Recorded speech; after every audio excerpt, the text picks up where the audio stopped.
Sveiki, tai noriu pasidalinti kaip įprasta, ko tikėtis ateinantį mėnesį, tai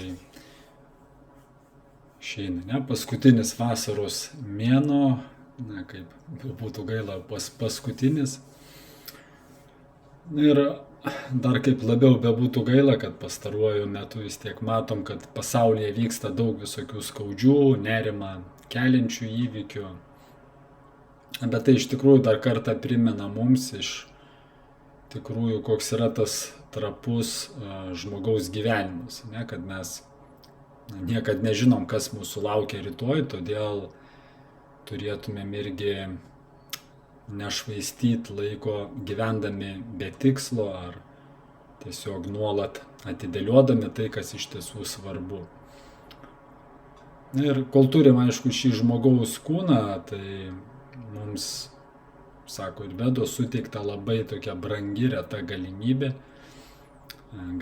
dvasiškai tobulėti, geriau pažinti save, suvokti savo būtent tikrąją prigimtį, stiprinti savo ryšį su Dievu, atrasti tą tikrą ryšį su Dievu. Na, ir Vedų išmintis, jinai sako, kad tas mūsų gyvenimas jis yra ypatingas tuo, jog tik būdami žmonėmis mes galim iš tikrųjų sąmoningai ieškoti atsakymų į svarbiausius gyvenimo klausimus, tai kas aš esu, kokia mano gyvenimo prasmė, koks yra mano santykis su Dievu.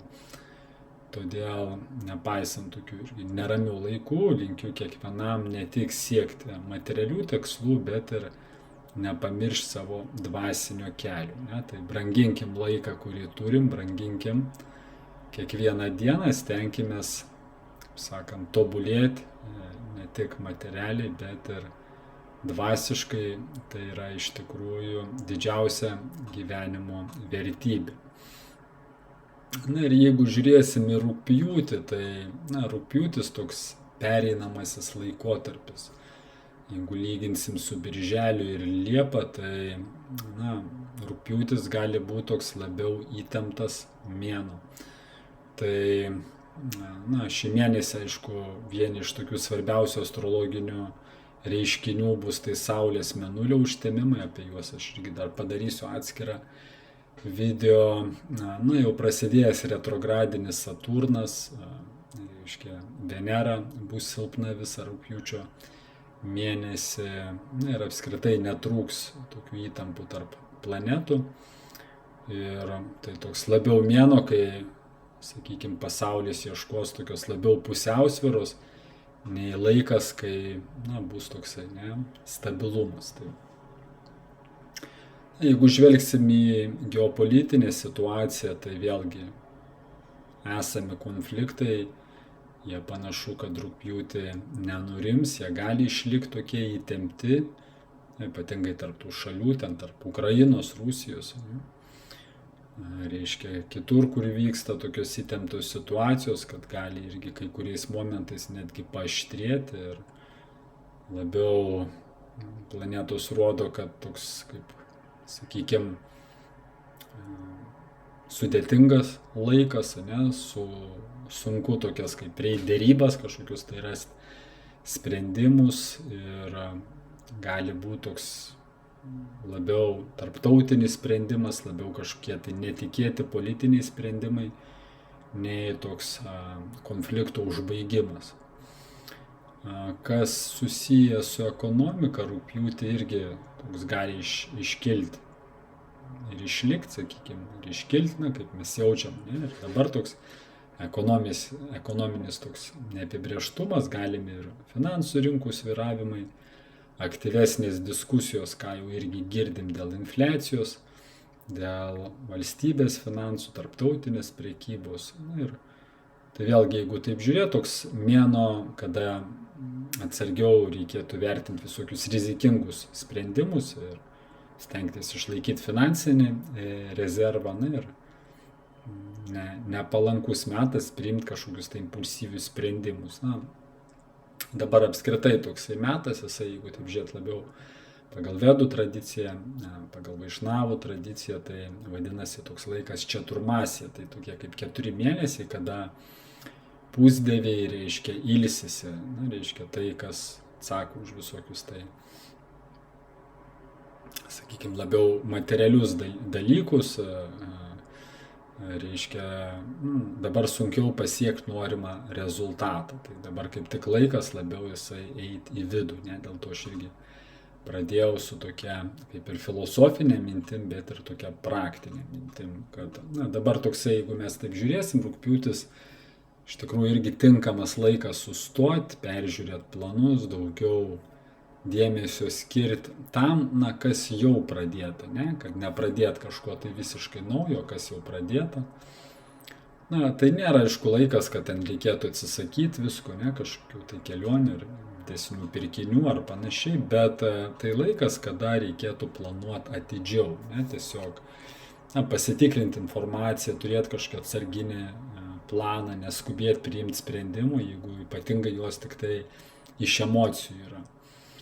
Ir šis laikas jis gali skatinti natūraliai, ypatingai daug planetų atsidurs tokiuose nepalankiuose padėtyse ir kai tai yra toks įtemptesnis laikotarpis, tai jisai visada skatina mus kaip ir vėlgi eiti į vidų, tokiai vidiniai disciplinai, dvasiniai praktikai, ne, tokiam santūrumui, sakykime, nuolankumui ir mažesniam tokiam prisirišimui prie materialių tikslų. Ir jeigu žiūrėsim į rugpjūtį, tai reiškia atsargesniems kaip ir vertėtų būti, būtent rugpjūčio 9-16 laikotarpiu, toks gali būti įtemptesnis laikas, kai ten ir tame tarpe ir užtemimai, reiškia bus, ne, saulės užtemimas, toks gali būti neramus laikas ir visada prieš užtemimą, netgi apie savaitę ir po užtemimo visada būna įtempčiau, ne, tai kažko tuo periodu nevertėtų planuoti, ir apie rugpjūčio 22-29 dienom irgi, reiškia, tuo metu ir Merkurijus bus silpnesnėj padėty ir irgi Mėnulio užtemimas. Tai atkreipkite dėmesį tuos laikotarpius, tai reiškia, gali būti tokie intensyvesni emocinė prasme laikotarpiai, politinė, ne, informacinė irgi prasme tokie gali būti daugiau įtampus. Ir rugpjūtis Saturnas, jisai, reiškia, retrogradinis, ten, kas dar nematėt, galite irgi paskaityti straipsnį apie tai, aš rašiau gan išsamų savo svetainiai, tai laikas, ne, grįžti prie tokių nebaigtų darbų, peržiūrėti darbus, kažkokius tai, sakykime, savo tikslus, senas klaidas ištaisyti, visokius tai klausimus, tai laikas, kai svarbiau Saturnas grąžina prie kantrybės, ne, prie neskubėjimų. Jupiteris, jisai didžiąją laiko dalį duos apsaugą, jisai stiprioj padėty, bet reiškia po rugpjūčio 6, tai kai jisai stiprus mums duoda bendrai tokią apsaugą, reiškia, ne, duoda tam tikras perspektyvas, palanku investuoti žinias, mokymosi, ne, ilgalaikį planavimą, tai Jupiteris tai duoda palanku. Merkurijus jisai irgi, sakykime, iki antros pusės rugpjūčio jisai bus tokioj stipresnė padėty, kas duoda irgi, kad tvarkyti visokius tai reikalus, sakykime, kas susijęs su derybom, su bendravimu, su dokumentų tvarkymu. Reiškia, iki rugpjūčio 22 kaip ir taip palankiau, o po to gali tokių padaugėti nesusikalbėjimų, visokių informacijos klaidų, ne, kas būna, tokie techniniai trikdžiai, kada reikia ten dokumentus peržiūrėti ir panašiai. Ir Venera visą rugpjūtį išliks silpnoj padėty, reiškia, bus mergelės ženkle, dėl to toks laikotarpis daugiau ne kažkokiam tai džiaugsmui, o, sakykime, kaip tik skirti dėmesio santykiams surimtėti, tarpusavio pagarbai, kada išryškėja ne kažkokie tai prisipažinimai, sakykime, tai ne apie meilę, o kaip tik tokios vertybės, finansai, praktiškumas, kada verta vengti kažkokių impulsyvių išlaidų, emocinių sprendimų. Ir toks labiau investuoti tai, kas turi ilgalaikę vertę, ne, ypatingai santykiuose. Marsas jisai skatins ryžtą, tokį aktyvumą visą rugpjūtį, tačiau gali didinti ir impulsyvumą, ypatingai komunikacijai, jis bus susijęs su dvynių ženklu, kuris atsako už komunikaciją, už bendravimą, todėl daugiau gali būti, tokio ginčų, nesusipratimo, tai verta kiek įmanoma savo energiją, savo pyktį nukreipti į, sakykime, į tokį, reiškia, kompromiso ieškojimus, o ne ginčius. Ir fizinis aktyvumas, jisai gali padėti sumažinti neigiamą Marso energiją, sumažinti įtampą. Ir bendrai, jeigu taip žiūrėsim, rugpjūtis tai nėra toksai laikas, kada toks būtų kaip ramus vasaros užbaigimas, jisai gali kaip tik atnešti daugiau visokių naujienų, netikėtų posūkių, svarbių sprendimų tiek ir pasaulyje, tiek asmeniniam gyvenime, todėl bus svarbu stengtis išlaikyti ramybę, planuoti, viską apgalvoti, vengti impulsyvių sprendimų ir toks nesivaikyti kažkokių geriau iššūkių, bet kaip tik tokia užsimti branda. Ir jeigu žiūrėsim bendrai zodiako ženklam, tai aš irgi parašiau straipsnį, jūs rasit nuorodą komentaruose, kiekvienam zodiako ženklui šiek tiek plačiau galėsit paskaityti, bet jeigu taip žiūrėt bendrai, tai vėžiams gali būti rugpjūtis toks, suteikti tokio daugiau pasitikėjimo, daugiau palankesnių galimybių, kas susijęs su veikla, su šeima, su asmeniniu gyvenimu. Žuvims ypatingai Saturnas skatins daugiau kantrybės, daugiau tokio nuoseklumo darbuose.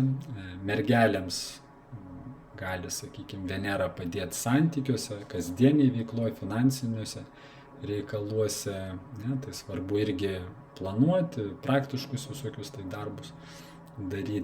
Dvyniams Marsas suteiks daugiau energijos, iniciatyvos, jeigu irgi energija tokia bus nukreipta, sakykime, į teisingus, į apgalvotus tikslus, tai Marsas padės, jeigu bus skubuoti sprendimai, tai gali būti daugiau konfliktų kliučių.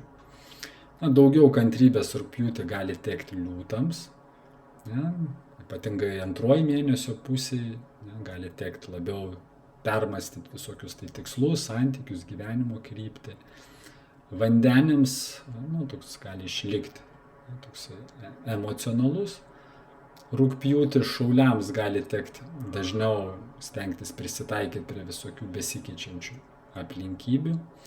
Skorpionams emocijos tokios gali būti jautresnės rugpjūtį neįprastai, tai irgi kažkokių tai svarbių sprendimų vadovaujantis emocijom nepriiminėti.